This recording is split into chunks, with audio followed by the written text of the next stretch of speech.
Dalam beberapa tahun terakhir, perang modern mengalami perubahan besar. Perubahan itu tidak datang dari tank raksasa, bukan dari jet tempur supersonik, dan bukan pula dari rudal jarak jauh. Perubahan itu datang dari sebuah mesin kecil, ringan, murah, dan nyaris tak terlihat. Namanya drone FPV, First Person View Drone.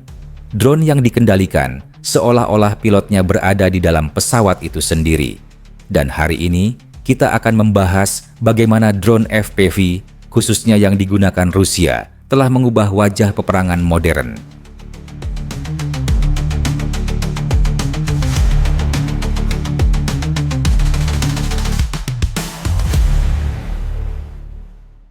Drone FPV adalah pesawat tanpa awak berukuran kecil, biasanya berbentuk quadcopter yang dilengkapi kamera di bagian depan.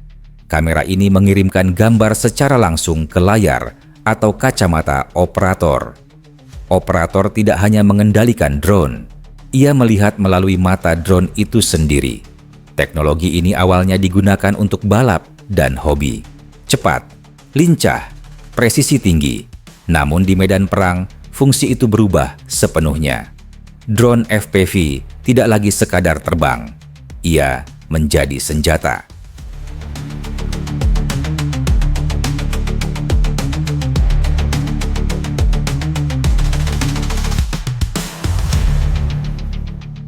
Dalam konflik Rusia-Ukraina, drone FPV digunakan secara luas dan konsisten, bukan dalam jumlah kecil, melainkan dalam skala besar.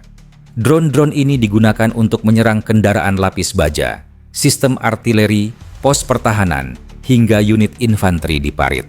Semua dilakukan dari jarak aman, tanpa pilot di udara, tanpa pesawat mahal.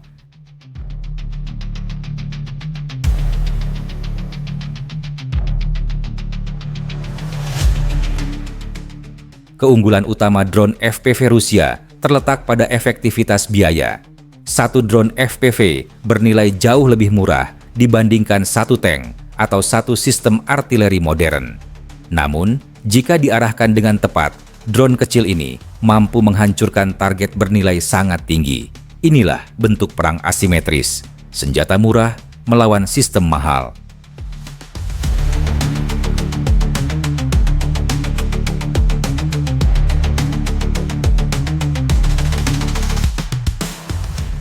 Drone FPV memberikan presisi yang sangat tinggi.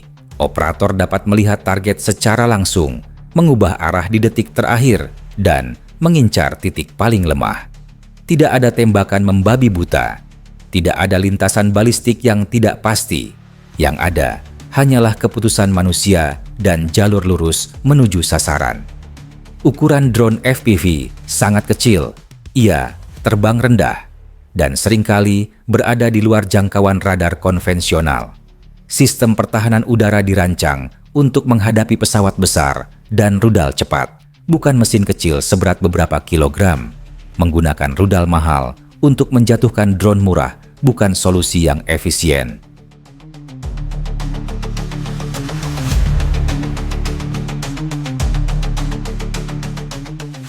Namun dampak terbesar drone FPV bukan hanya pada kerusakan fisik, melainkan pada tekanan mental, dengungan di udara, ancaman yang tidak terlihat, serangan yang bisa datang kapan saja.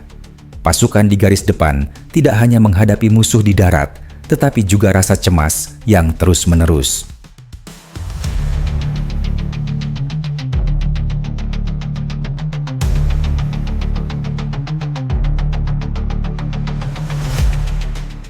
Berbagai laporan intelijen menyebutkan bahwa Rusia meningkatkan produksi drone FPV dalam skala besar. Target produksinya bukan ratusan, bukan ribuan, melainkan jutaan unit per tahun. Produksi ini dimungkinkan karena desain yang sederhana, penggunaan komponen sipil, dan kemampuan perakitan cepat. Drone FPV menjadi senjata konsumtif, digunakan, hilang, lalu digantikan dengan yang baru.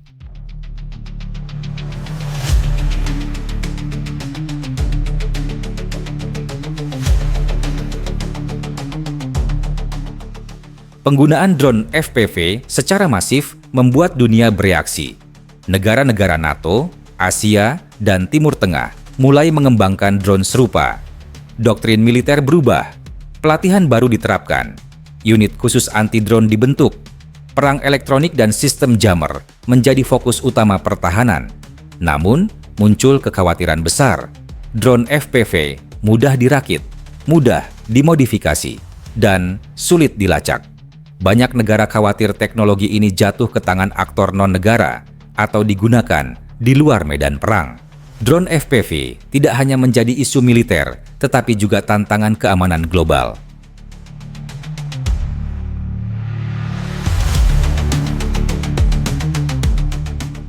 Meski efektif, drone FPV bukan senjata sempurna. Ia rentan terhadap gangguan sinyal, perang elektronik, dan kondisi cuaca ekstrem. Daya jelajahnya terbatas, muatan ledaknya kecil, dan tidak dapat menggantikan artileri jarak jauh. Drone FPV tidak memenangkan perang sendirian. Ia berfungsi sebagai pengganda kekuatan.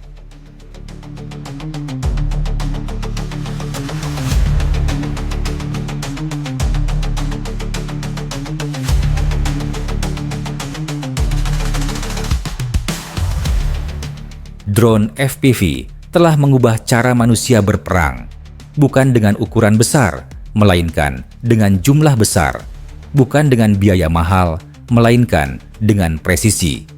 Pengalaman Rusia menunjukkan satu hal penting. Dalam perang modern, yang unggul bukan selalu yang paling kuat, melainkan yang paling cepat beradaptasi. Drone FPV bukan masa depan. Ia adalah masa kini. Dan dunia masih terus belajar bagaimana cara menghadapinya.